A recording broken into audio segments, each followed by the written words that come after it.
දැයි අපේ ගෞරවනීය සංඝරත්නයේ අවසරයි ශ්‍රද්ධා බුද්ධ සම්පන්න පින්වත්නි අපි අදත් යමු ප්‍රශ්න විචාරාත්මක වැඩපිළිවෙලට පටන් ගනිමු අපි ලිඛිත ප්‍රශ්න වලින් සැසිවාරේ.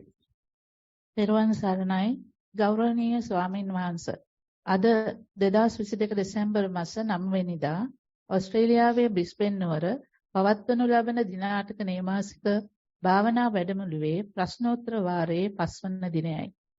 අද දවසට සිංහල මාධ්‍යයෙන් කමඨහන් වාර්තා 13ක් සහ ඉංග්‍රීසි මාධ්‍යයෙන් වාර්තා 3ක් ලැබී ඇත. මම මුලින්ම ඉංග්‍රීසි ප්‍රශ්න ඉදිරිපත් කිරීමට සමන්තාට ආරාධනා කරනවා. Avasarai Bante, there are 3 English questions, 2 are practice reports and 1 is a general question. This is the first practice report. Most Venerable Bante, usually during walking meditation, I do not focus much on my feet. I simply let my body take charge. I mostly feel empty thoughts and my mind swings between occasional thoughts and sensations of feet. But after Bante's Dhamma sermon, I thought I should focus on sensations of my feet to observe the changes of what I feel. Today, throughout my walking session, I focused on my feet and I thought, raise, move, place. I was able to keep my focus on my feet throughout the session, except an occasional other thoughts. I just felt changes of the toes and changing pains of different parts of the feet. I just felt changes of the floor and changing pains of different parts of the feet. Venerable Bante, am I doing right or do I have to change anything? Bante continues to sitting meditation. Should I continue? Yes, please. I start my sitting meditation by focusing on my breath. I notice 2 stages of breathing. In stage 1, I feel I have to put effort to breathe. It is not a pleasant experience. Even though I don't feel it in day-to-day life, I notice that we have to make an effort to breathe. In stage 2, breathing is a joyful and pleasurable experience. When I breathe, it soothes my whole body. I feel my inhale radiates throughout me. During sitting meditation, I move between breath stage 1 and 2. During stage 2 breathing, my mind moves between thoughts and breathing easily without my control. During these times, I feel isolated. I have no idea about time, surrounding, and most parts of my body. I don't know where I am if I do not concentrate on it. I don't hear noises or other disturbances. While I am moving between my breathing and thoughts, I know what those thoughts are, but as soon as I open my eyes, I don't remember them.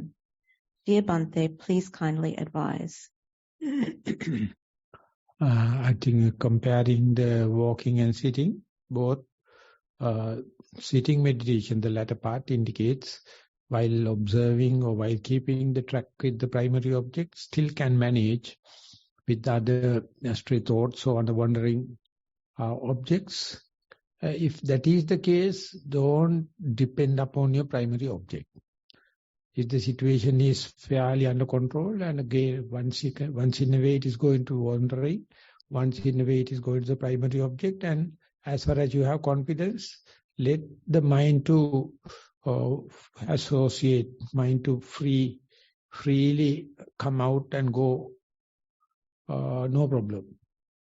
And the walking question is very structured.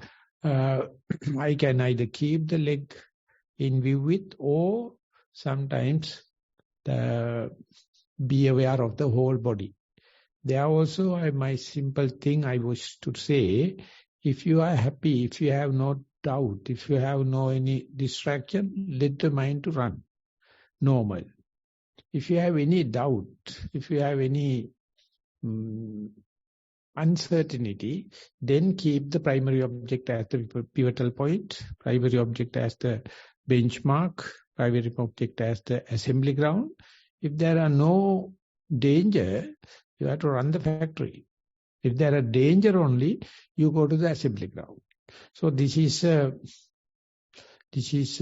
area where I would like to give the responsibility to the yogi, and this question is directing sharply on this point. So therefore, first you develop the primary object, first you develop mindfulness, first you develop the confidence, and once the confidence comes, mind start going up and going down, going out and coming in, and sometimes you have doubts whether it's happening in beyond control.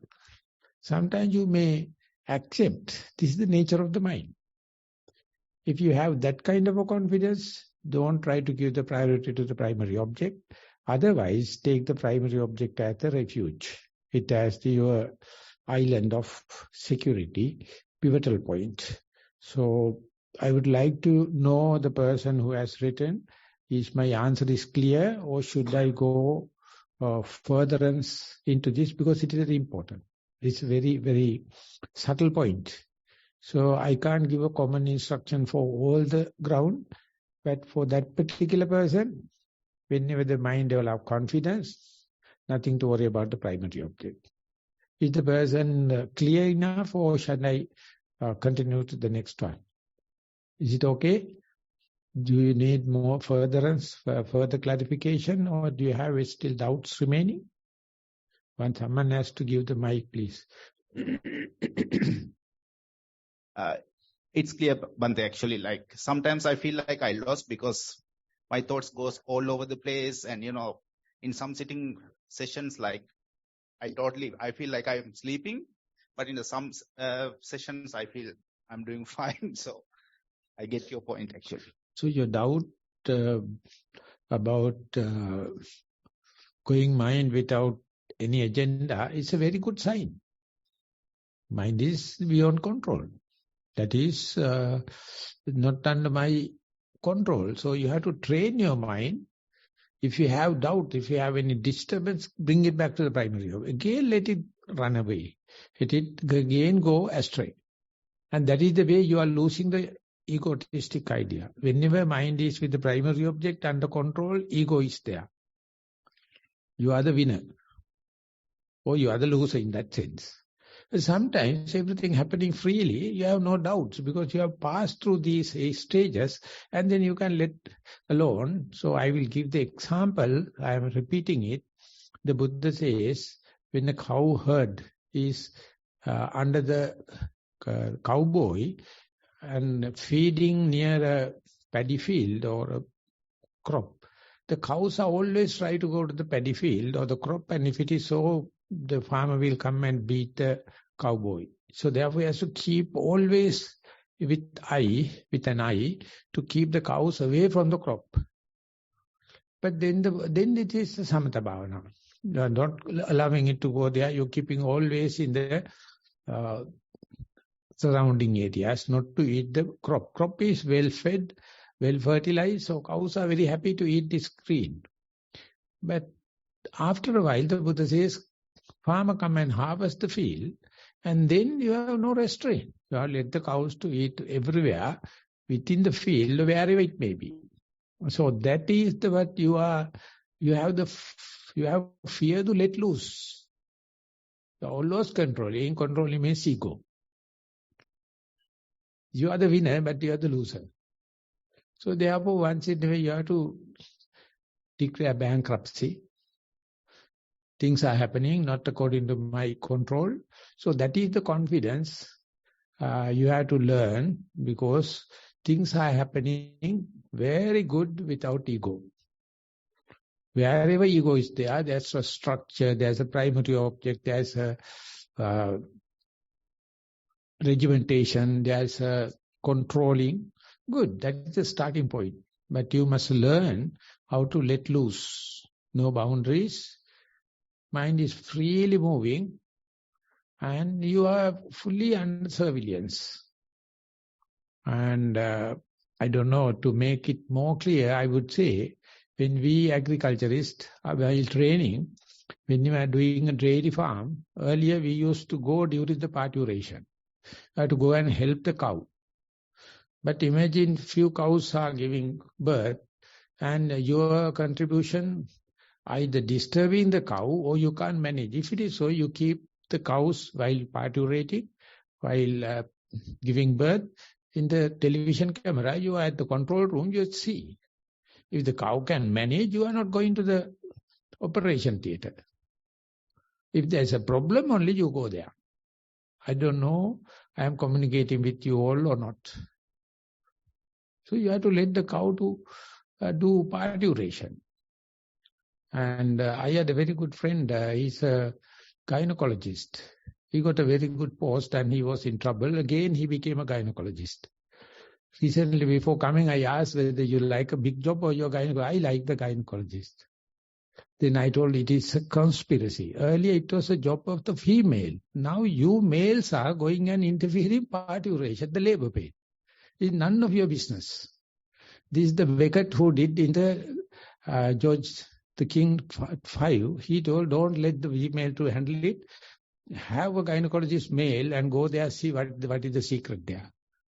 Now, male gynecologist. So, I don't know. This is vipassana. When the things are running smoothly, don't interfere. If there is a necessity, if there is a practical utility, you go and handle it, but don't mess it up. Therefore, anapanasati is not important. Anapanasati is just a direction.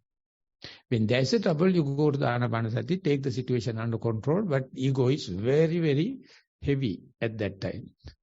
Again, you find while meditation is still improving, while the mindfulness is improving, everything goes in the natural way. Whenever necessary, you can go to the primary object, but you let it loose. That is what the Ciara question. So you are too old. That is why. Now we are moving to the next. Now. This is the second English practice report, Bhante. Sitting breath meditation. In my last report, I stated my in-breath was long, out-breath was warm. My mind left the in-breath, out-breath process, diverted to other thoughts. I notice my thoughts leaving and get back to the main object, in-breath, out-breath. Try to keep my mind in the present moment. Last 2 days, I have come to a stage where I don't feel the breath at the tip of the nose as before. As soon as I start the in-breath, out-breath process, I feel as if I'm asleep, but I know I'm not sleeping. Suddenly, as if somebody hit me in the back, I move forward.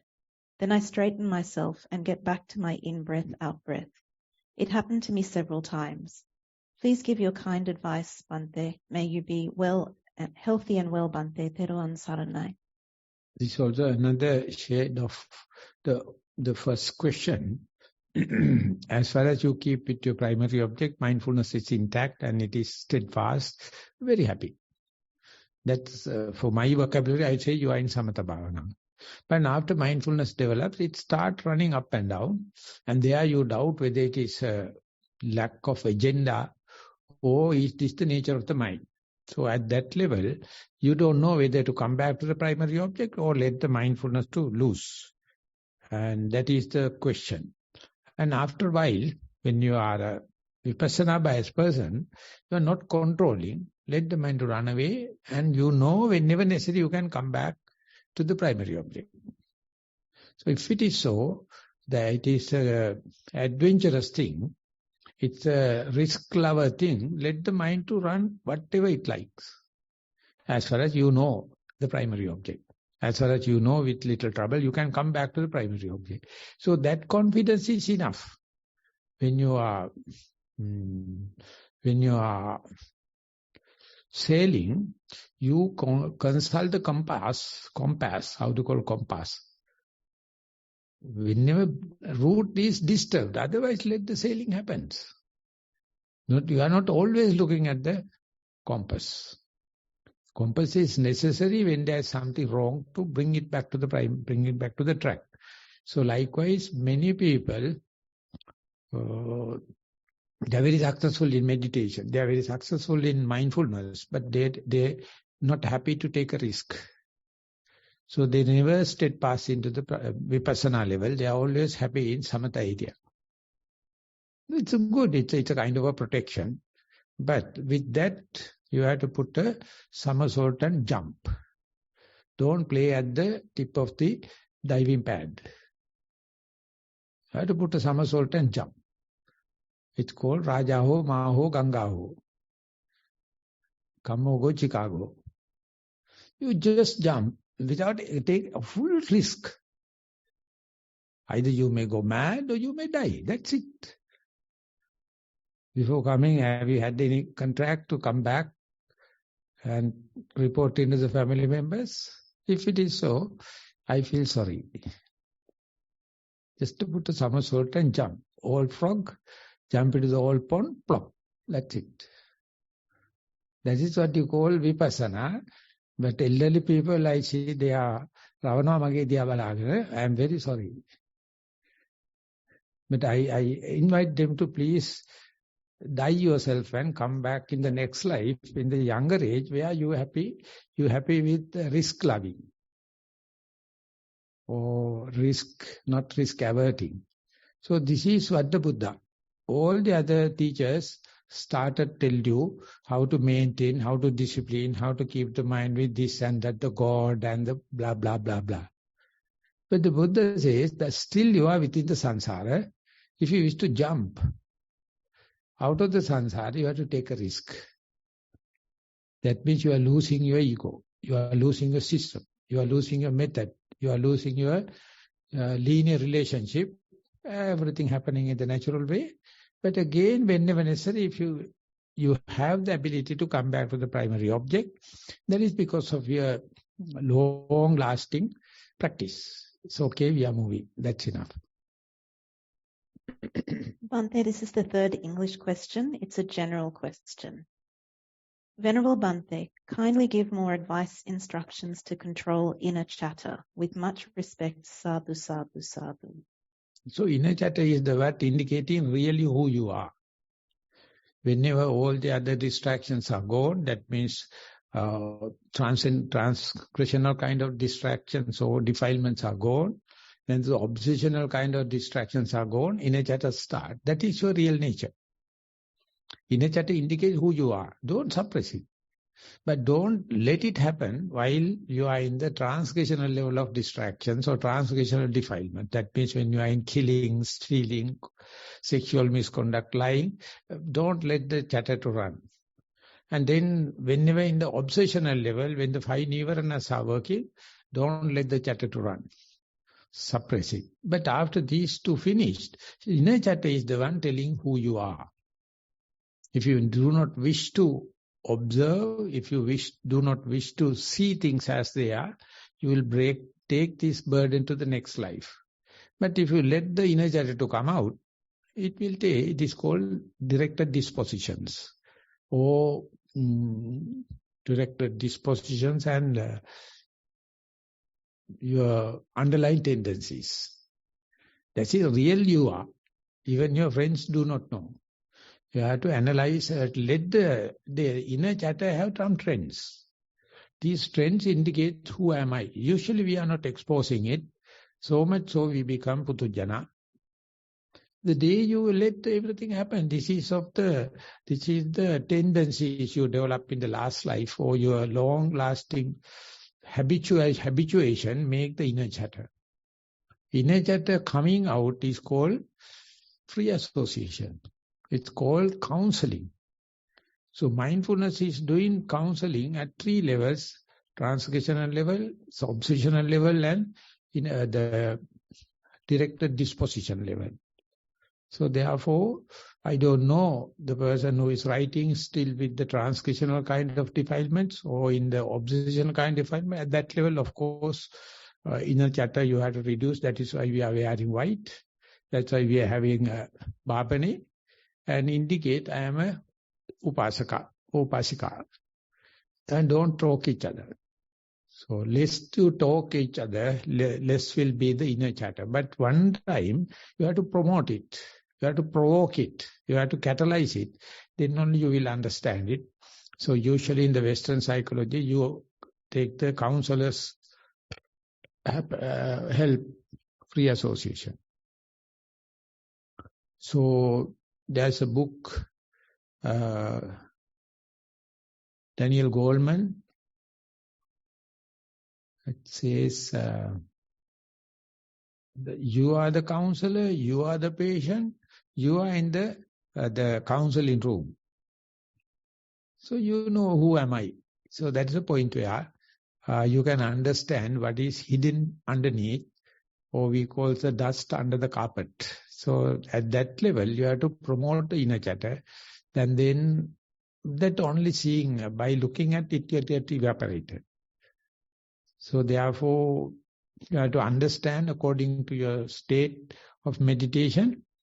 At that level, you have to develop inner chatter. So therefore, let the inner chatter happen. Don't break it. Don't suppress it. Don't try to do away with that. Then tension, everlasting tension. This is a partial answer maybe. So, but anyway, very difficult to give a universal answer for a group. It is a personal thing. One to give. When needs to promote the inner chatter, when needs to suppress the inner chatter. The Sila, taking 8 precepts, is one way of doing away with inner chatter. Noting in-breath, out-breath, in-breath, out-breath is the second level of controlling the inner chatter. After that is finished, let the inner chatter flourish. Then only you will understand. I hope it is enough for the moment. Yes, now we are going to Sinhala. ස්වාමීන් වහන්සේ අද ලැබී ඇති වාර්තා අතරින් 12ක් භාවනාව සම්බන්ධවද එකක් ධර්ම කරුණක් සම්බන්ධවයි.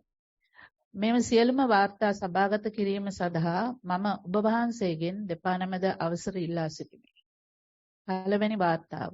ගරු ස්වාමීන් වහන්සේ පරයන්කය. කය සහ සිත නිශ්චලය, සැහැල්ලුය, අවදිමත්ය. පිරිසිදු සිත මේයි දන්නා දැනීමක් අත්විඳි. විටින් විට සිතවිල්ලක් වරහණේ දුර්වල පැමිණ යයි. නීරස බව දැනුණත් සතුටු සිත් ඇතිව එහි රැඳී සිටී. මෙය අදුක්කම සුඛයයි. පරයන්ක පැය පුරා මෙසේ සිටී. සක්මන. පිටතින් ඇසෙන මියුරු ගායනයට හිත බැඳී ගියත් નિરાයාස සක්මන දෙස බැලීමට හැකියාව ඇත. ගායනය ඇසීමට ඇති රාගසිත හඳුනා ගතිමි. નિરાයාස සක්මනට වැඩි අවධානයක් යෙදීමෙන් රාගසිත දුර්වල විය. සක්මනේ ප්‍රගතිය ගැන සතුටු සිත් ඇති විය. දවසේ වැඩ කටයුතු පහසුවෙන් හා සැහැල්ලුවෙන් ඉටු කළ හැක. ඔබ වහන්සේගේ අදහස් හා උපදෙස් දැනගනු කැමැත්තෙමි. තෙරුවන් සරණයි. වාර්තාවේ අවසානය. ඔය දානය කියන්නේ රාගයක් නෙවෙයි, දානය කියන්නේ මූලික අවශ්‍යතාවයක්. ඒ නිසා අපි මේ වෙලාවට කැමැටි ගන්න ඕන. නමුත් ඒක මේ කැමැට ජීවත් වෙන જાතියක් ඉන්නවනේ. ඒතකොට රාගෙට එනවා. එතකොට මේ කැමෙන් විසිකුත්තර හදාගෙන සූප සාස්ත්‍ර කරගෙන බඩගින්නර කනව නෙවෙයි. අන්නේ කෑදරකමට නම් රාගය කියන්න පුළුවන්. නමුත් කැම කියලා කියන්නේ රාගයක් නෙවෙයි. අපිට ඇඳුම්, කැම, ගෙයක්, බේත් පිළිකර කියන හතර අවශ්‍යයි. ඒක රාගයක් නෙවෙයි. නමුත් අනායාසයෙන් සිදුවෙන සක්මන පිළිබඳව තියෙන මන අපේ හොඳයි.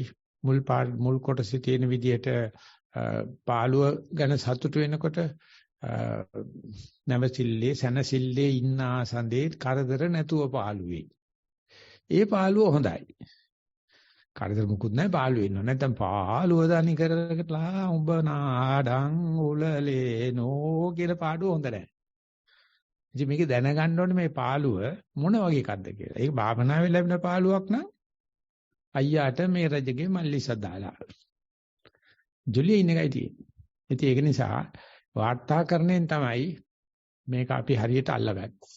ඉතින් ඒ විදිහට ඒක වාර්තා කරගන්න ටිකක් සෙල්ලක්කාර භාෂාවක් අවශ්‍යයි. සෙල්ලක්කාර රචනා ශිල්පයක් අවශ්‍යයි. ඒක ෂෝට් ඇන්ඩ් ස්වීට් වෙන්නත් ඕන. ඒතර කාගෙත් කමටහන සුද්ධ වෙයි කියලා මම හිතනවා. ඒක නිසා ලස්සන සින්දුවක් තියෙනවා මේ මෙල්බන් වලින් අපිට ආපු එකක්. සක්මනට පා යුගල හැදුනා කියලා මම දැන් චිත්‍ර සින්දු අහන්න කට්ටිය කැමතිද කියලා අපිට පහසුකම් තියනවාද කියලා අපි ජොලියක් කිය වෙලාවක අහමු. දැන්ට යයි ඊගා ප්‍රශ්නට.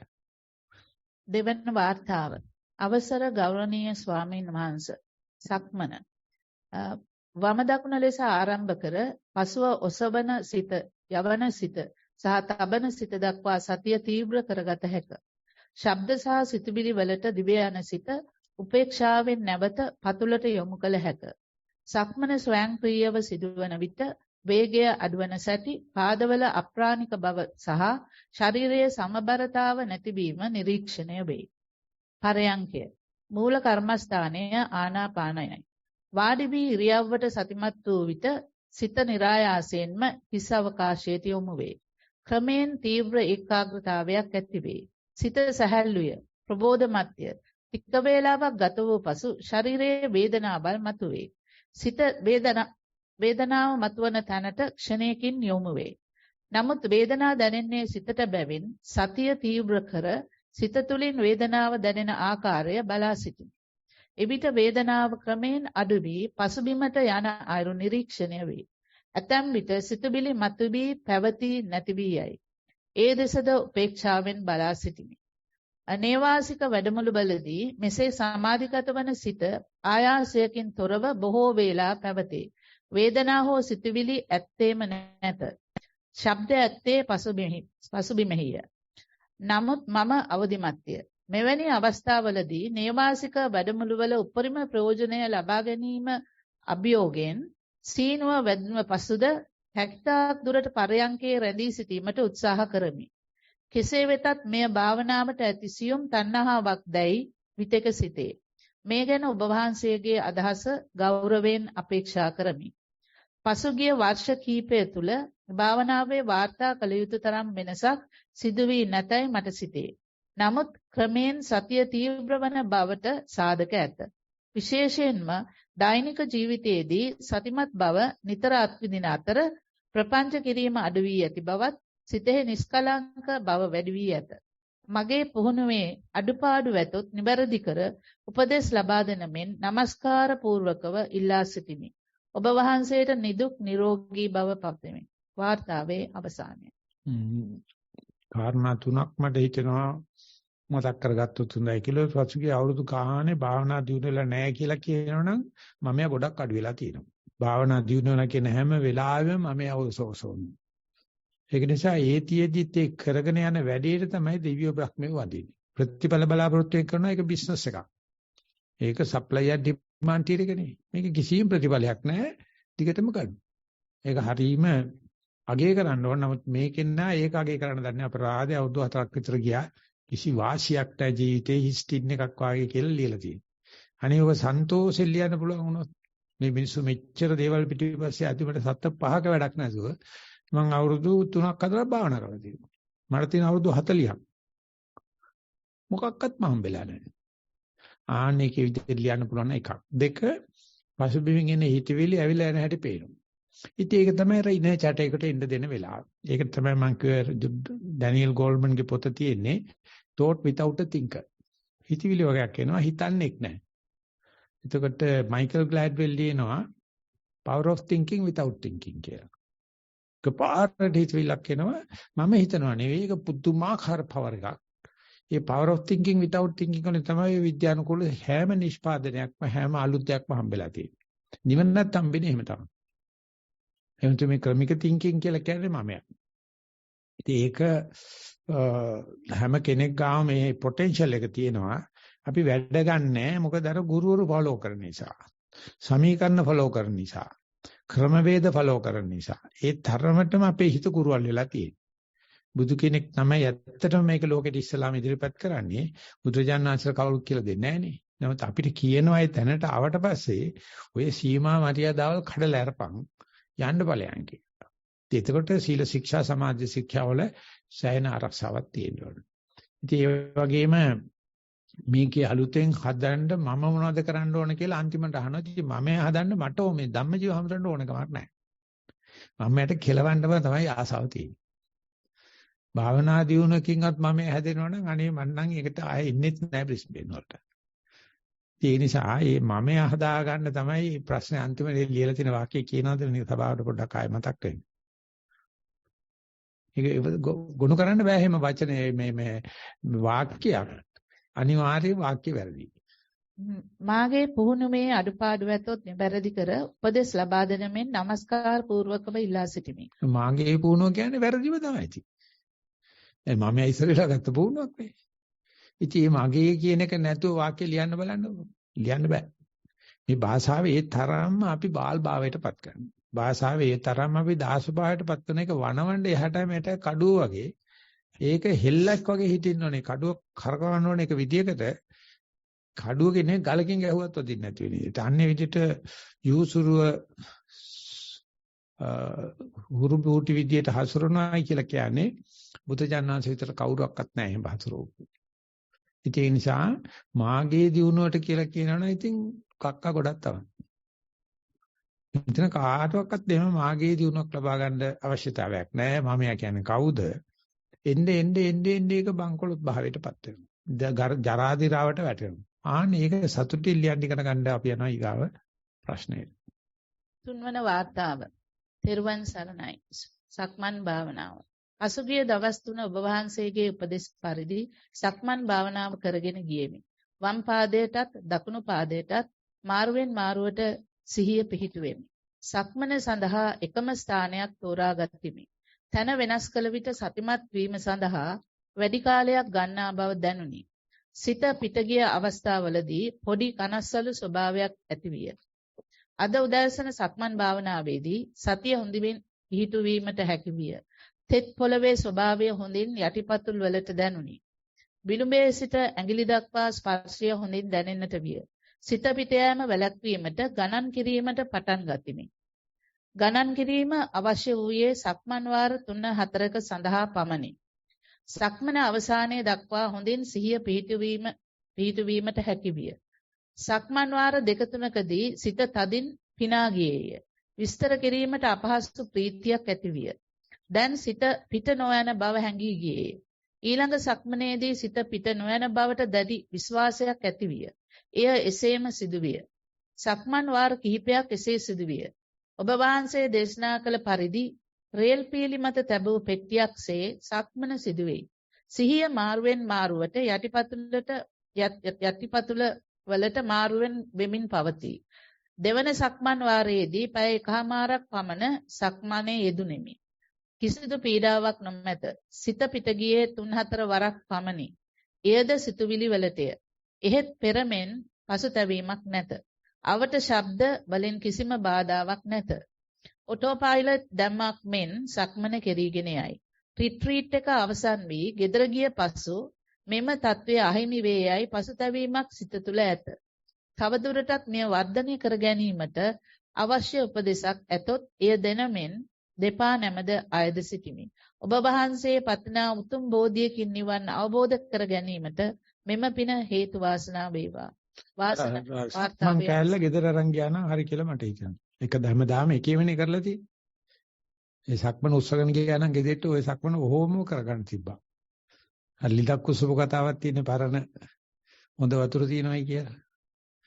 ඉතින් වගේ අපි කට්ටිය එකතු වෙලා මේ කෙනාට ඒ සක්මන් කැල්ල එහෙම උස්සගෙන ගිහලා ගෙදර තිබ්බනම් හරියට.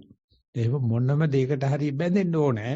සක්මන්ටත් බැඳෙන්න ඕනේ, නවිනී කරනවලත් බැඳෙන්න ඕනේ, මූල කර්මස්ථානටත් බැඳෙන්න ඕනේ, සතියටත් බැඳෙන්න ඕනේ, සමාධියටත් බැඳෙන්න ඕනේ. ඒකල විශ්කල දාන්න. ඉතින් ඒ නිසා මේ වගේ අපි එකම තැන එකම වෙලාවට සක්මන් කිරීමෙන් අපි පුහුණුවක් ලබනවා. ඊට පස්සේ සක්මනත් එකයි, පරියන්කත් එකයි, ඉදර වැඩත් එකයි, ගලත් එකයි, උලත් එකයි, පිලත් එකයි කියලා අපි මේක දිනු කෙරුවොත් නම් කියන්න පුළුවන් ගෙදර ගියත් ඔක හරියයි කියලා. හරි එකම තාලයකට පුරුදු කරන එක තවාණක නිකන් පුංචි පැල වලට කරන වැඩක් වගේ. ගහ ලොකු වුණාට පස්සේ එහෙම මේ පහසුකම් ලැබෙන්නේ නැහැ. ඒ නිසා ඒ දෙවේ වෙන්න මැක්සිමම් අවුරුදු 7යි යන්නේ කියලා බුදුහාමුදුරුවෝ සඳහන් කරලා තියෙනවා. ඒකල කියනවා දවස් 7න් උනත් මේක තැනක ගත්ත සතිය තව තැනකට, තව ඉරියව්වකට, තව නිමිත්තකට ගන්න පුළුවන්. මොකද සතිය කියන්නේ යුනිවර්සල් දෙයක්. ඒක මේ ස්ට්‍රක්චර් එකට බැඳිලා නැහැ. මම හිතන්නේ මේ කීප එක නෑ ඒ තරම්ම බැඳිලයි කියලා. මම නිකන් hina වෙන්න ඕන නිසා එහෙම කිව්වේ. කැමති නම් ඔය සක්මන් කෑල්ල ගෙදර ගෙනියන්න. ප්‍රශ්නේ තියෙන්නේ ඒ සක්මන් කෑල්ලේ නෙවෙයි. අපි කොතනින් පටන් ගත්තත් බඹරේ වැල්ලේ ගැහුවත් කැරකෙන්න තියෙනවා. ඒ නිසා උත්සාහ කරනකොට ඊට වෙන කරන දෙයක් නෑ. it's a matter of time. කරලම තමයි පුරුදු කරගන්න ඕනේ. ඔය බැඳපු කට්ටිය දන්නවනේ එක ගෑණියක් ගත්තාම තියෙන කචල් එක. ඉස්සෙල්ලා අම්මා එහෙම එකක් හොයාගන්න මණිකට සාරි දෝනේ, මණිකට වලලු දෝනේ ඕන දෙයක් කියන්න මම අරකට දෙන්නම් කියලා ගත්තට පස්සේ මණිකේ මගේ ඉතේ කියලා ඔන්න පටන් ගන්නවා. ඔය මොන මණිකක්වත් නැතුව ඉන්න ගියාම ඕඩ කෙනෙක් දැකපුවාම ප්‍රේම හිතක් ඇති වෙනවා. ඒ නිසා තැනකට හෝ අරමුණකට හෝ ඉරියව්වකට හෝ එතන මේ මගේ සතියට හෝ මගේ සමාධියට ඔක්කොම හදලා ඔක්කොගෙම දක්ෂකම් ඇති කරගෙන නැති කෙනෙක් වගේ ජීවත් වෙන්න උත්සාහ කරන්න. ඒක මේ ඔක්කොටවත් එක්ක යන එකක්. ඒක මතු කරලා දුන්නට අපි එළියපෙක් කරන්න ස්තුතිවන්ත වෙනවා. හතරවන වාර්තාව. තෙරුවන් සරණයි. පරයන්කය මූලික අරමුණ ආනාපාන සතියයි. විනාඩි කිහිපයකින් ගොරෝසු ආනාපානය සියුම් වී හිස් අවකාශයකට ගියේය. විවේක බවක් හා නිරාමිස සුඛයක් සමගම ඊට සමාධිගත විය. සියුම් කම්පන චංචල කය පුරා දිව ගියේය. නීවරණ නැති తాවකාලික නිවන් සුවය කොතරම් ශාන්තදයි සියුම් සිතවිල්ලක් පහළ වී නැති වී ගියේය. පසුව උපේක්ෂාවෙන් බලා සිටියේය. එක්වරම පාදවල තද ගතියක් ඇති වී ක්‍රමෙන් කය පුරා පැතිරෙන්නට විය. මෙම තද ගතිය එක් එක් කුඩා අංශ වලින් හටගෙන ඉදිරියට තල්ලු වී නිරපාගෙන යන බැවින් ආතතිය වැඩි වීම නිසා දරිය නොහැකි අධික වේදනාවක් බවට පත්ුනේ. මේ විදියට එක් ක්‍රියාවලියක් ඉදිරියට යනමාත් සමගම තව තව රැලි නැග මේ ආකාරය ඇඟ පුරා පැතිරෙන්නට විය. මෙම අධික වේදනාව කරන්ට් එකක් මෙන් කය පුරා මේ අත දිව ගොස් ශක්තියක් බවට පත් වී කකුල් වලින් සහ ශරීරයේ විවිධ ස්ථාන වලින් අවකාශයට පිට විය. මෙය දැනුනේ fireworks display එකක් මෙනි. එනම් එක මල් වෙදිල්ලක් මෙන් අවකාශයේ ඉහළට ගොස් ඊට කුඩා අංශු වලට බිඳී නැති වී යාම තරංග ආකාරයකට එකක් පස එකක් සිදුවිය. මෙය ක්‍රමයෙන් නැති වී ගියේය. වෙනදා මෙන් ඔබ මෙම සිදුවීම දෙස පරතෝ සංකල්පයෙන් එළියේ සිට බලා සිටීමට හැකි වූ නිසා මද සිනාවක් හා ඉතිරී ගිය සතුටක් ඇඟ පුරා දැනුනි. තද වෙලා හිර වෙලා තිබුණු වේදනාව විශාල එනර්ජි එකක් මෙන් රිලීස් වුණාසේ දැනුණක් මෙන් ශරීරයේ ඉතා සැහැල්ලු බවක් දැනුනි. මිට දින කිහිපයකට පෙර සිටම තද බල වේදනාවලින් බැටකකා සිටියේය. මෙය හුදු වේදනාවක් පමණක් බව දැක බලා සිටීමට හැකියවීම ගැන සතුටු විය. කමඨහන් පිරිසිදු කර ගැනීමට ඔබ වහන්සේගේ උපදෙස් දෙන මෙන් කාරුණිකව ඉල්ලා සිටිමි. තෙරුවන් සරණයි. වාර්තාවේ අවසානය. මේ විදිහට හිතවිලි වරක ඇවිල්ලා අපිට උගුරු හිර වෙනවා, සද්ද ඇවිල්ලා හිර වෙනවා, වේදනාව ඇවිල්ලා හිර වෙනවා. භාවනාව හරියට ආවනම් වේදනාව නිසා සතිය උත්කෘෂ්ඨ සතියක් බවට පත් වෙනවා. ආය නැ වේදනාවේ තියෙන හැම විස්තරයක්ම පේනවා. මූල කර්මස්ථානයක් පේනවා. එතකොට වේදනාව ජය ගන්නවා කියලා කියන්න පුළුවන්. වේදනාව විජය කියලා වචනේ ලොකු සංශය දාලා තියෙනවා. ඉතින් එහෙම වේදනාව විජය කියලා අන්තිම මාරාන්තික වේදනාව විඳපු දවසේ පහුවෙන්ද තමයි සෝවාන් වෙන්නේ කියලා මුනිත ජීතුමා අපිට 1979 දී නුවරදි කරපු රිට්‍රීට් එකේදී කිව්වා. මේ එනේන වේදනාව විඳලා මාරාන්තික වේදනාවත් ආවොත් මං ඒත් ජය ගන්නවා කියලා ඒක ඇත්තටම දෙනවම තමයි පරියන්කේදී මහාන්තික වේදනාව. ඊට පස්සේ දවස් තමයි සෝවාන් වෙන්නේ. ඉතින් ඒක නිසා පැමිණි දුක් පැණි රහයි කියලා නැත්තම් භාවනා දින වේදනාව සිරිතේ උදුවකට වැඩියා කියලා කරන වැඩේ වුණොත් කෙටියෙන් කියලා තියෙන්නේ අර වගේ වේදනාවක් ආවම සූදානම් මනසක් තියෙන කෙනාට වේදනාව නිසා සත්‍ය උත්කෘෂ්ඨ මට්ටමට යනවා. සමහරෙකුට සද්ද නිසා වෙනවා. සමහරෙකුට හිතවිලි නිසා වෙනවා. මේවා සාමාන්‍ය අපි කරදර කියලා තමයි ගණන් ගන්න. ඒ කරදරෙන් තමයි අපේ ප්‍රතිශක්තිය මනින්නේ. ඉතින් ඒ නිසා අර පැමිණි දුක් පැමිණිලායි කියාගෙන මේ සංසාරේ සබ්බ දුක්ඛ නිස්සරණ කියන්නේ සියලුම දුක් පරියන්කේ විඳින්න ඕන. එහෙම නැත්නම් දුක්ඛ සත්‍ය පිළිබඳව බුදුරජාණන් වහන්සේගේ ත්‍රිපරිවට්ට දේශනාදී තියෙනවා. එන තියෙන කිසිම දෙයකට මඟ අරින්නේ නැහැ. පුංචි දෙයකින් පටන් අරගෙන සතිය තියාගෙන අනපන තියාගෙන පොඩි වේදනා කරගෙන යන්න තියෙන ඔක්කොම ගෙවම් කරන්න ඕනේ. නැති අපි මෙතෙක් ගෙවම් කරමු නැති නිසා තමයි මේ ආත්මේ මේ අම්මගේ පිරිසිඳ ගත්තේ. ඒ ටික වින්දනම් ආය නහි ජාතු ගබ්බසීයම් පුනරේතිති. ආය ගව පිරිසිඳ ගන්න ඕනේ නැහැ. මේ වින්දන එක විඳින්න. ඒ නිසා කිඳිරි ගන්න එපා. කාටවත් චරිචුරු ගන්න එපා. එමේ චරිචුරු ගන්න කෙනෙක් අහලකවත් ඉන්නත් එපා. මැරෙන්න අරින්නේ මානුෂයාව. එහෙම දෙන්න පුළුවන් ශාස්ත්‍රයක් වෛද්‍ය ශාස්ත්‍රයෙන් දෙනවා නම් එනම් බුදුරජාණන් වහන්සේට උඩින් තියෙන ඕන වෛද්‍ය ශාස්ත්‍රය. කිසිම කෙනෙකුට කරන්න බෑ. ගම්බරු සෝබනේපා එන දේ කාගෙන යන් එච්චරයි කියන්නේ. හරි. අස්වන වාර්තාව. ගෞරවනීය ස්වාමින් වහන්සේ පරයන්ක භාවනාව. වසර 7ක කාලයක් සතිය වඩමි. ඊයේ හවස අවසාන පරයන්ක භාවනා වේලාවේදී වාඩි වී මම දැන් මෙතනයි සිතමින් ශරීරයේ වෙත අවධානය යොමු කළෙමි. වාඩි වී සුළු වේලාවකින් සිත තැන්පත් වන නිසා සහ ආශ්වාස ප්‍රශ්වාස නොපෙනෙන නිසා එය පහුරු ගෑමට නොයන අතර සුපුරුදු පරිදි සිත දිහා බලා සිටියෙමි. අවස්ථා 4කදී ඇස් නටමින් ඔළුව චලනය වෙමින් ගියර් දැමීමක් සිදු විය. හිත ඊතා සංසුන්්‍ය. අවට විවිධ ශබ්ද ඇසුනද ඒවා සතියට බාධාවක් නැත. ඊතා කලාතුරකින් සිත එළියට යාමට තත් කරන අයුරු සතියෙන් බලා සිටියෙමි. පස්වන වරටත් ගියර් දැමීමට තත් කරන ආකාරයක් දැනුණද එය සම්පූර්ණ නොවිය. සීනුව නාදවන විට ශරීරය ගැස්සුනද එයද සතියට බාධාවක් නැත. මෙලෙස පැය එකමාරක කාලයක් සතියෙන් ගත කෙලිමි. අනෙක් දිනවලදී භාවනා කරන විටද බොහෝ දුරට මෙසේ සිදුවත් අඩනින්දක මෙන් සිටින නිසා කිසිවක් පැහැදිලිව විස්තර කළ නොහැක. සතිය වැඩි දියුණු කර ගැනීම සඳහා ඔබ වහන්සේගේ උපදෙස් කාරුණිකව බලාපොරොත්තු වෙමි. ඔබ වහන්සේට නිදුක් නිරෝගී චිරජීවනය ලැබේවා. වසරක් පාසා භාවනා වැඩසටහන සංවිධානය කරන සියලු දෙනාටත් නිදුක් නිරෝගී සුව ලැබේවා. වාර්තාවේ අවසන්. ඔක පරණ ගියර් පෙට්ටියේ නම් දැන් නම් තියෙන ඔටෝමැටික් ක්ලච් නිසා නෑ. ගියර් එක මාරු කරලා ක්ලච් එක දෙනකොට තමයි අපි අර අලුත් ගියර් එකට ඇමිනෙන්නේ. බර ගියර් එකට දානවා නැත්නම් ලයිට් ගියර් එකට දානවා. ඊට ඉස්සර අපි පුංචි කාලේ තිබුණේ ඩබල් ගියර්.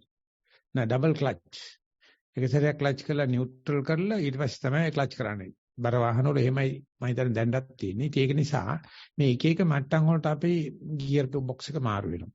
ඉතින් මාරු වෙනකොට හැම අවස්ථාවකම කය සාක්ෂි දරනවා කියලා බුදුහාමුදුරුවෝ කියනවා. කායේන චේව පරම සත්‍යං සච්චි කරෝති කියලා ශරීරයේ තියෙන හැම සෛලයක්ම පිනා යනවා. අහවල් දේ දෙමෙන්නේ නැහැ. අහවල් දේ පිනා යන්නේ නැහැ කියලා ඉතුරු වෙන්නේ නැහැ. ඉතින් ඒකේ සිදුවෙන වෙලාවේ සමහරකට බයක් ඇති වෙනවා, සමහරකට පාළු ගතියක් දැනෙනවා, සමහරකට තිරියන් වීමක් දැනෙනවා, සමහරකට උත්ප්‍රේරණයක් දැනෙනවා, සමහරකට ප්‍රතිශක්තියක් වැඩෙනවා දැනෙනවා. ඉතින් ඒක හැම වෙලාවෙම ඕවා සිද්ධ වෙනවා. නමුත් අපි වල බය නිසා අපි අර පුරුදු රාමුවේම ගත කරනවා. ඉතින් ඒ වගේ පුපුරන්න හදනකොට ඒකට ඉඩ දෙන්න නම් සෑහෙන බුද්ධ ශ්‍රද්ධාවක් අවශ්‍යයි. සෑහෙන ධර්ම ශ්‍රද්ධාවක් අවශ්‍යයි. සෑහෙන සංඝ ශ්‍රද්ධාවක් අවශ්‍යයි. සෑහෙන සීල පිළිබඳ විශ්වාසයක් අවශ්‍යයි. වෙන දෙයක් වෙච්චාවයි කියලා දෙන්න. ඉතින් එතෙන්ද යන එක තමයි ඔය ආර්ය ලෝකෙට පිවිසෙනවයි කියලා කියන්නේ. ඉතින් අපි අර පරණ පුරුදු රාමේ නම් ඔය එකක්වත් නැහැ. ඉතින් ඒක නිසා ඒ වගේ පුපුරන්න හදනකොට, ඒ වගේ ගියර් එක මාරු වෙන්න හදනකොට, ඒ වගේ ශරීරේ කුමුදාලන්න හදනකොට ඒකට ඉංග්‍රීසි මීඩියම් එකෙන් කියන්නේ ඕෂනික් ෆීලිං කියලා. අපි නිකන් මුහුදට ගියාට පස්සේ සම්පූර්ණ මුහුදට පැතිරලා යනවා. හැම තැනම එකයි තියෙන්නේ. ඒක සිංහලට දාලා තියෙන්නේ සිලිලාරය කියන වචනේ. මුළු ජීවිතේම සිලිලාරයක්. අය භාවනා කෙරුවද නැද්ද? ඉඳගෙනද හිටගෙනද නැහැ. මුළු ශරීරෙම සාක්ෂි වෙනවා. ඒකට බුදුරජාණන්සේ සඳහන් කර තියෙන්නේ කායේන චේව පරම සත්‍යං සච්චි කරෝති. සත්‍ය කියන එක හිතටනේ වැටෙන්නේ. නමුත් එතන කායයත් සාක්ෂි වෙනවා. ඉතින් ඒක නිසා මේක sannivedana කරන්න පුළුවන්. තව කෙනෙකුට කියලා දෙන්න ඕගොල්ලෝ. නිකන් හුදු මානසික මයින්ඩ් ගේම් එකක්ම නෙවෙයි. කයත් ඒකට සාක්ෂි වෙනවා. ඉතින් ඒක තමයි අපිට තියෙන ඕජාව. ඉතින් ඒක තව වැඩි කරන්න නම් චාරය විහාරය කියන එක හදාගන්න කියලා අපි යනවා ඊගාව ප්‍රශ්නෙට. හයවන වාර්තාව. ගෞරවනීය ස්වාමින් වහන්සේ වසර 3-4ක පමණ සිට සතිය වඩමි. සක්මනේ සිත පියවර 10ක් පමණ පැවැත්විය හැකිය. පරයන්කේ සිත පිම්බීම හැකිලිම වාර 3-4ක් පමණ පවතී. වැඩි වේලාවක් හිත පිට යන්නේ ඉන චැටවලටයි. භාවනා ජීවිතයේ සහ දෛනික ජීවිතයේ මුහුණ දෙන ගැටලු සහගත තත්වයක් පැවසීමට අවසරයි.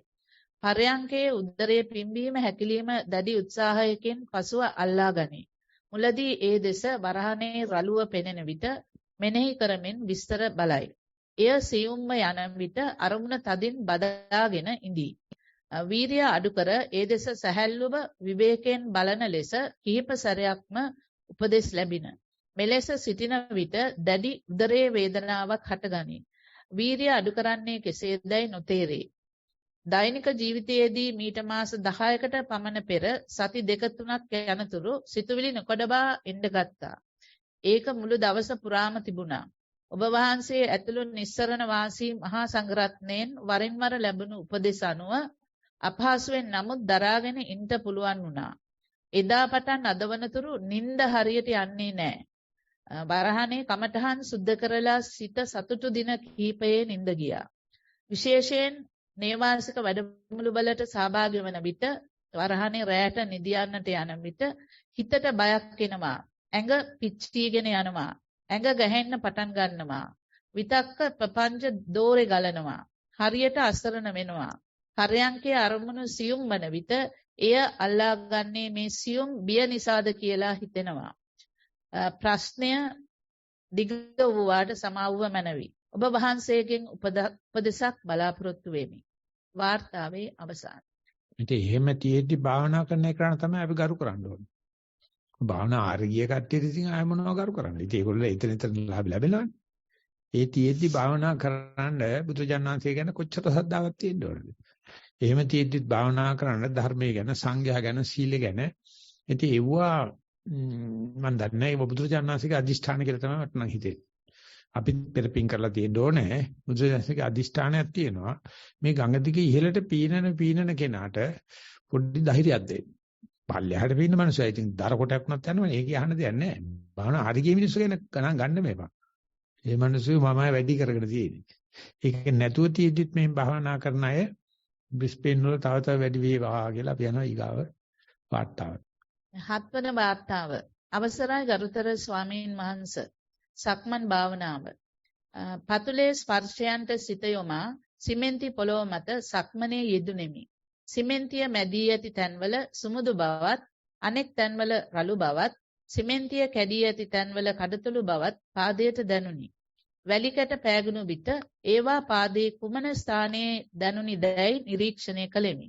යම් විටක ඇවිදින විට හුස්මට සිත යොමු වේ. එදෙස බලා සිටින විට නැවත සක්මනට සිත යොමු වේ. සූදානම් මනසින් භාවනා කරන්නේයි උපදෙස් ඔබ වහන්සේගෙන් ලැබුණ නිසා සිත විසිර යන විගස එය හඳුනාගත හැක. නැවතත් පියවර දෙකක් පමණ යන විට සිත පාදයට යොමු වේ. මෙලෙස පියවර 30-40ක් පාදයේ සිත තබාගත හැකි විය. පරයන්කයට වඩා සක්මනේ සතිය පවත්වා ගත හැකි බව දැනුනි. පරයන්ක භාවනාව. උදරයේ පිම්බීම හැකිලිම දෙස බලා සිටිමි. පිම්බීම හැකිලිම අවසානයේ එකක් වන වායයි අසන්නට ලැබුණු නිසා ඊතා අවධානයෙන් නිරීක්ෂණය කළෙමි.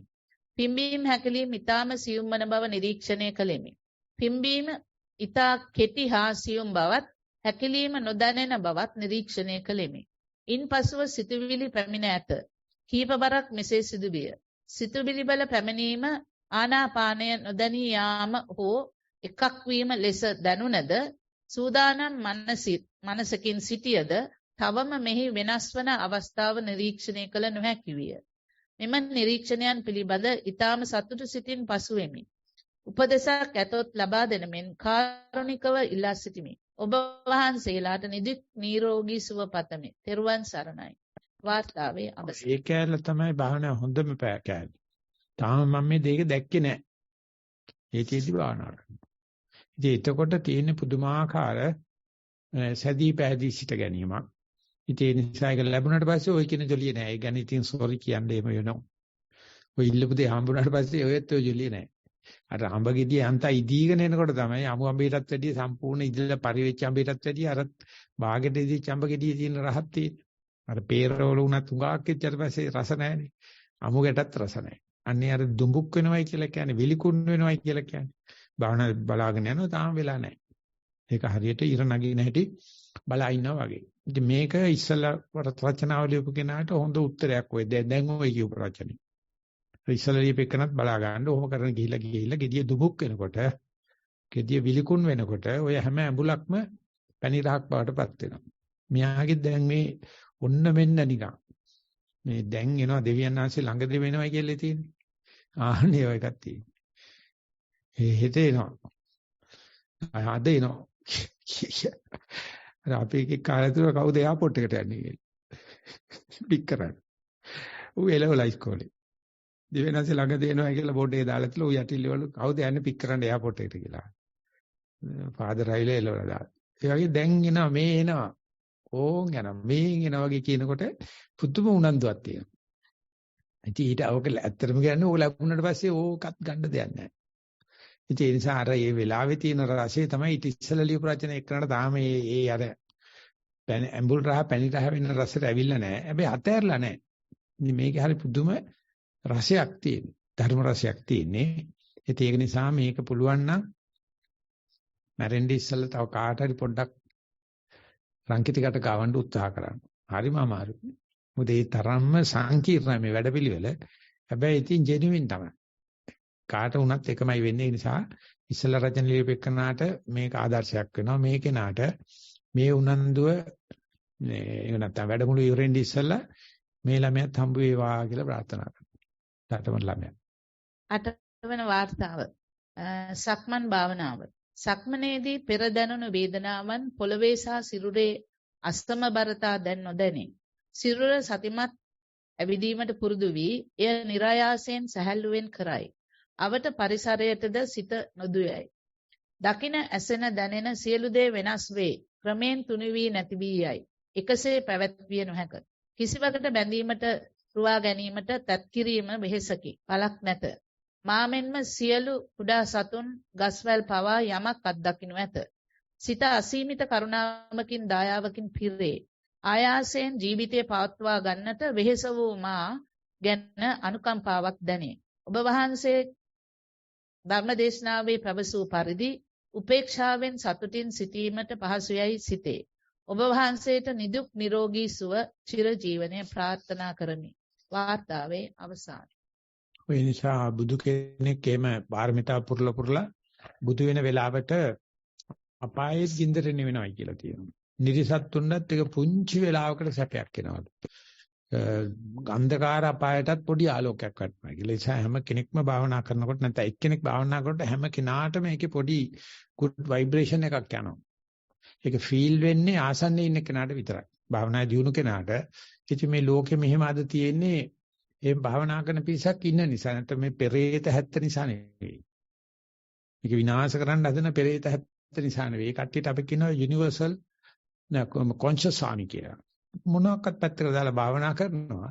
ඒගොල්ලෝ නිසා ලෝකෙ කෙලින් තියෙනවා. එහෙම නැත්නම් මේ කල්පනා කරන මේ අධිරාජ්‍යවාදී මේ පෙරේත જાතිය නිසා නම් ලෝකෙ කෙලින් හිටින්නේ නැහැ. ඒ නිසා භාවනා තමන්ගේ වැඩක් තමයි. ඒ වුණාට තමන්ට ඒක හරියනකොට ගස්කල් වලට පවා සතාසිව් පාවට පවා පුදුමාකාර සාන්තියක් තියෙනවා.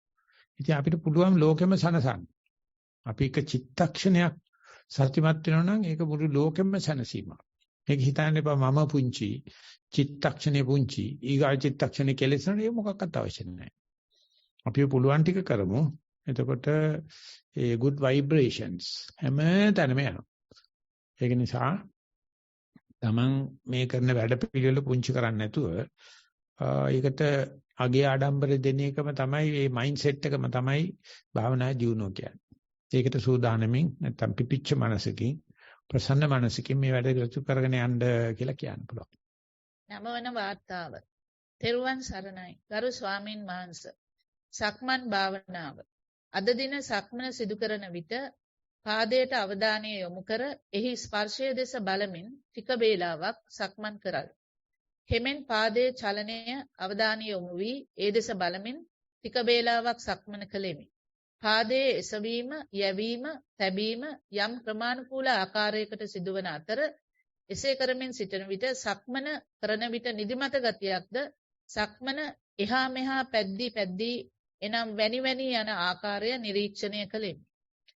මත්තුවකු ලෙස නිදිබර ගතියකින් ඇසිපිය වැසෙන ගතියකින්ද පාදයක් ගෙන ඊළඟ පාදය තැබීමට ආයාසයක් ගත යුතු බවද සක්මන සෙමින් වෙන බවද නිරීක්ෂණය කරමින් සක්මන කළෙමි. මේ ආකාරයට සක්මන මීට පෙර නිවසේ සිදු කරන විටද සිදු වී ඇත. ඉදිරියට යාමට උපදෙසක් ලබා දෙනමින් ගෞරවයෙන් ඉල්ලා සිටිමි. කලක සිට භාවනා කරන අයකි. පරයන්ක භාවනාව. මෙහිදී හුස්මට අවධානය යොමු කළ විට එහි වෙනස්කම් ටික වේලාවක් නිරීක්ෂණය කළෙමි. ඊට පසු ආශ්වාස ප්‍රශ්වාසය සියුම්ව ගොස්ය. මා නැවත සතිමත් වන විට තේරුණේ මා නින්දක වැටි ඇති ස්වභාවයකි. හිස පාත් වී ඇති බවත්, නැවත හිස කෙලින් වීමත්, නැවත පාත් වීමත්ය. නැවත නින්දකට යාමය. නැවත අවදි වන විට හුස්ම දෙසට අවධානය යොමු වේ. පරයන්කේ අවසාන වන තෙක් මෙවැනි අත්දැකීම් දකිමි. ගරු ස්වාමීන් වහන්සේ උපදෙසක් පතමි.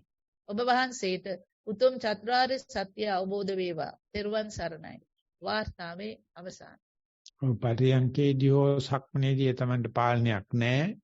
ඒක නිින්ද ගිහිල්ලා වගේ නැත්තම් ඇවිදිනකොට මේ වැනෙනවා.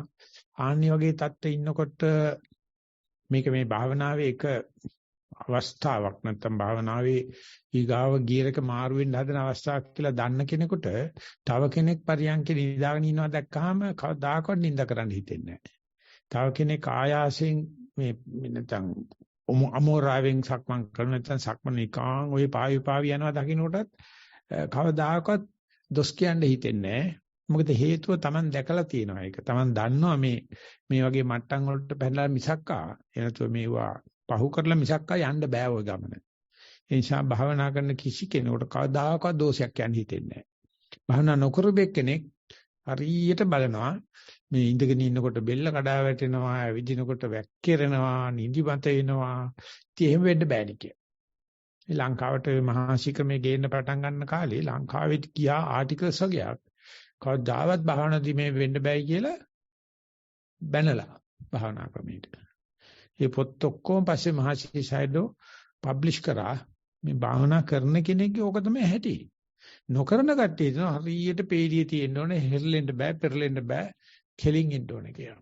එතකොට ලංකාවේ හිටපු කට්ටිය භාවනාවේ උරුමකාරයෝ ටික බනින්න පටන් ගත්තා. භාවනා කරනට එහෙම වෙන්න බෑ කියලා.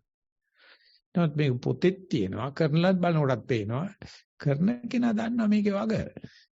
ඔය හරියට ඉඳගෙන මෙහෙම භාවනා ඉන්නවනම් තන්නේ කර බොරුව කියලා හිතාගන්න. හොඳට කැමරාවක් අහලා අල්ලගෙන ඉන්න ඔයාලට භාවනා කරන රාජ්‍ය නායකයෝ එහෙම. දැන් නිවන් දැකලා වගේ නිකන් සුප්‍රබුද්ධ ලෙවල් එකට තමයි තියෙන්නේ. ඒ රංගපෑම. වැඩිට බැස්සනේ කටේ තියෙන හරිවන්දන් රෙද්ද පල්ලෙන් බහිනෝ. හැබැයි ඒක හොඳ වෙලාවක්. ඒක අත්දකපු කෙනාට මේ භාවනා ඊටාම උච්ච අවස්ථාවක මටත් මෙහෙම වෙනවයි කියලා දන්න කෙනෙකුට තව කෙනෙක්ගේ අඩුපාඩුවකට කවදාක්වත් අව탁සීරු කරන්න හිතෙන්නේ නැහැ. ඉතින් මේ මුල සිට අග දක්වා මේ වගේ කරගෙන යන පිරිසුදු භාවනාවක් කවදාකවත් කරන්නේ නැතුව මේ භාවනා විවේචනය කරනාගේ මොළ ධාතුව සුද්ධ වෙන්න මොන ක්‍රමේ හරියයිද කියලා මට තේරෙන්නේ නැහැ කියලා ලොකු සංසි ඔය වචනේම ලියලා තියෙනවා. භාවනා කරපු කෙනා ඒක සංස්කෘත ශ්ලෝකයක තියෙනවා විද්‍යානේව විජානಂತಿ විද්වජ්ජාන පරිශ්‍රම නහි වන්ද්‍යා විජානಂತಿ ගුරුවං ප්‍රසව වේදනා කියලා. ඒ මට්ටමේ ඉවත් ඉක්මව ගිය විද්‍යාඥයාට තේරෙනවා ඒක මහාංශ වෙන කෙනා විදින කරදර.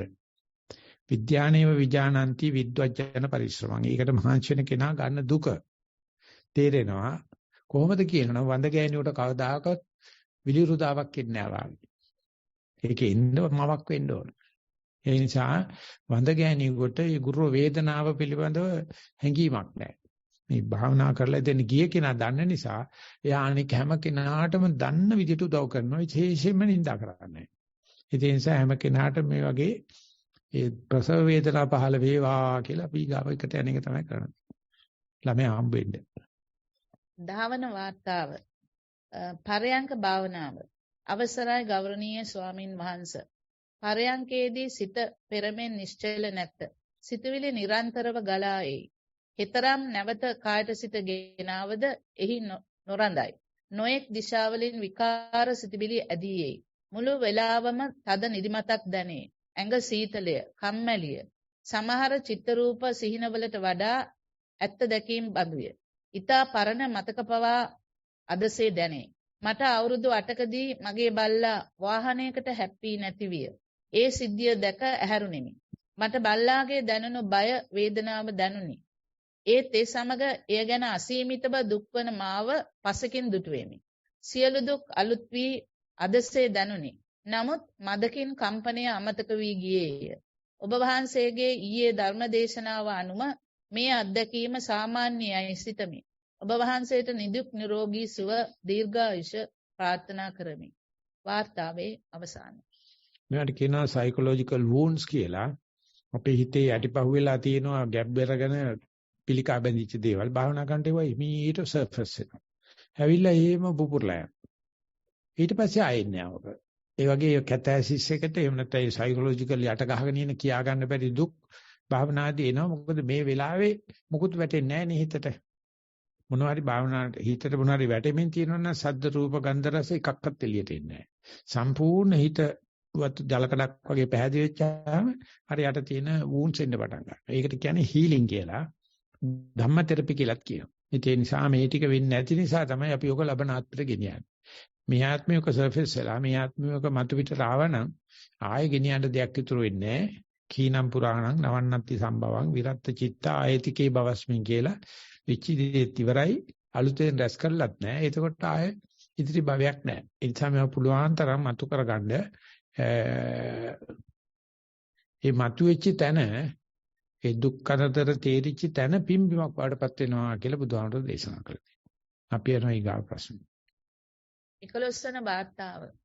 ගෞරවයෙන් අවසරයි ලොකු ස්වාමීන් වහන්සේ. පරයන්ක භාවනාව. භාවනාව සඳහා සුව පහසු ලෙස ප්‍රසන්න මනසකින් යුක්තව කය සැහැල්ලු ලෙස ඉඳගතිමි. ශරීරයේ විවිධ කොටස් සඳහා අවධානය යොමු කිරීමෙන් අනතුරුව මම දැන් මෙතන ලෙස මෙනෙහි කිරීමෙන් පසු ආශ්වාස ප්‍රශ්වාස දෙස අවධානය යොමු කළෙමි. ආශ්වාස ප්‍රශ්වාස වෙන්වෙන්ම නිරීක්ෂණය කළ හැකි වූ අතර වරහනේ මගේ මූල කර්මස්ථානය එහි වෙනසද පැහැදිලිව නිගමනය කළ හැකි විය. හුස්ම ඉහළට එන විට ආශ්වාසය ලෙසද හුස්ම පහළට යන විට ප්‍රාශ්වාස ලෙසද නිරීක්ෂණය විය. ආශ්වාස මදක් සිසිල් ලෙස නාසිකාග්‍රයේ වැඩිම දැනුනි. ටික වේලාවකට පසු සිතුවිලි ඒවට පටන්ගත් අතර මටත් නොදැනීම මාව ඒ දෙස ඇදගෙන ගොස් ඇති බව මට පසක් වූයේ විනාඩි 2-3කට පසුවයි. මා නැවතත් මගේ අවධානය මූල කර්මස්ථානයේ වෙත ගෙනෙන ලදී. මේ ක්‍රියාවලිය මට හිතෙන විදියට වැඩි වේලාවක් චක්‍රයක් ලෙස සිද්ධ වුණි. මා නැවතත් අදිෂ්ඨාන පූර්වකව ආශ්වාස ප්‍රශ්වාස දෙස අවධානය යොමු කළෙමි. මේ අවස්ථාවේ මාහට වැඩි වේලාවක් ඒ දෙස බලා සිටීමට හැකි විය. ක්‍රමෙන් එහි තීව්‍රතාවය අඩුවෙන අයුරුද නිරීක්ෂණය කළෙමි.